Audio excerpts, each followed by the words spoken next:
Beloved bird, my fellow pilgrim winging, I hear thee singing as I sang above. Over 400 years ago, the adventurous Portuguese explorers who discovered and claimed Brazil for the crown of Portugal sailed into this picturesque harbor and called it Rio de Janeiro, or River of January, because they discovered it in the month of January, and they believed the beautiful inlet into which we now sail was the mouth of a river.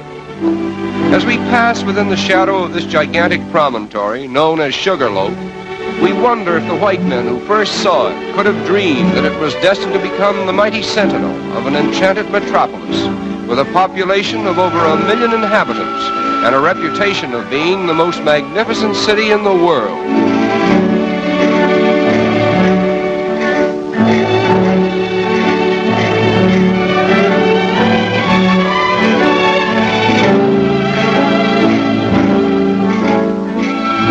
Passenger ships arriving at Rio today literally tie up at the foot of Main Street and immediately become a picturesque part of the skyline, as well as a convenient point of egress to the city itself.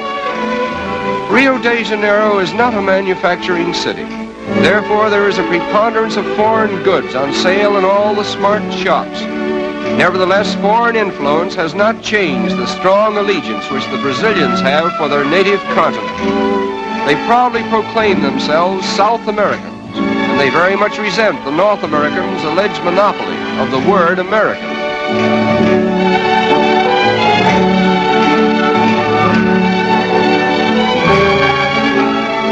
The period from 1902 to 1906 witnessed the wonderful transformation from the old to the new Rio, a comprehensive project so boldly conceived and brilliantly executed that there is hardly a landmark of the old city to be seen in the metropolis today.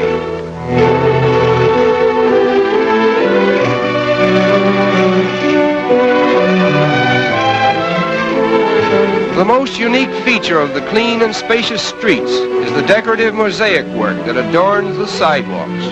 Almost every block has a pavement with patterns so individual in design that one could find his way about the city by becoming familiar with them.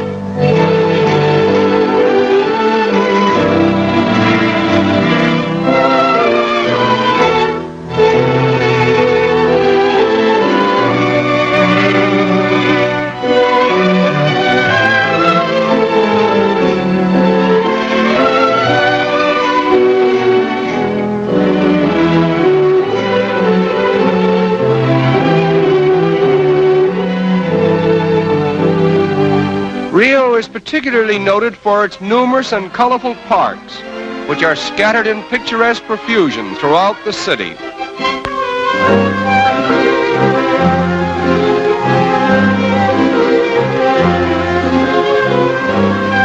In 1808, the King of Portugal was forced by Napoleon to abandon his country and re-establish his throne in Brazil. When he arrived in Rio, he brought with him, among other things, the first tiny sprouts of the famous royal palms, which he planted here. It was decreed that only members of the royal family might have the privilege of cultivating this particular species of tree.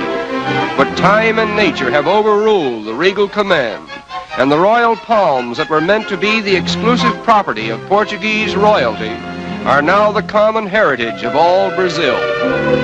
The outstanding landmark of Rio is Sugarloaf Mountain, and from whatever angle one may view it, it forms a most impressive picture.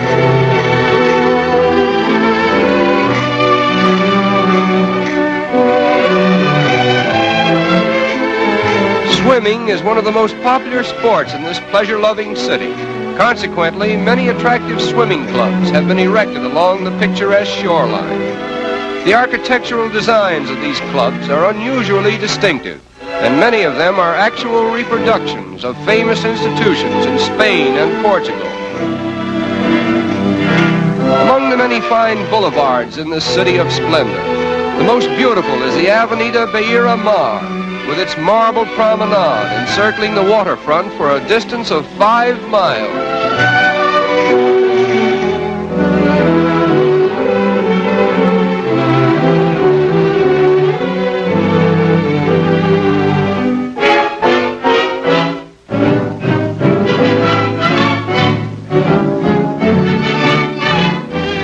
As in most countries of South America, the color of one's skin does not always determine one's social standing.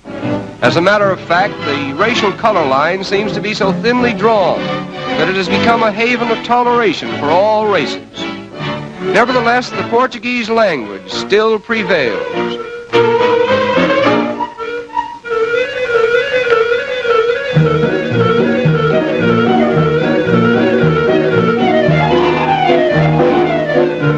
In the business districts of the city, there are a number of tiny shops where the more industrious young ladies of Rio earn their livelihood.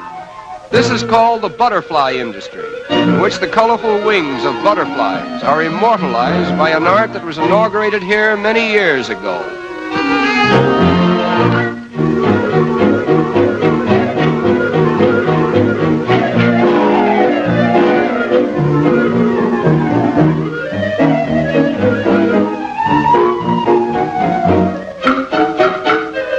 The design is first painted on glass, and the delicate butterfly wings, which have been carefully assorted for their best colors, are cleverly worked into the design and held in place by adhesive tape.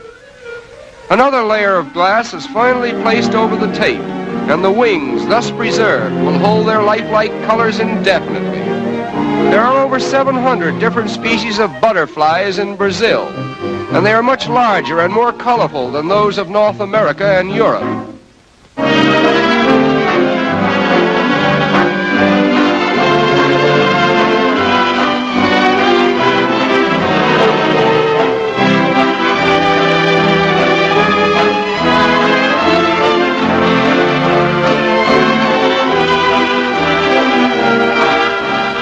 The completed articles consist of tea trays, vanity and jewel cases, bonbon dishes, and decorative pictures designed to glorify the city's landmarks.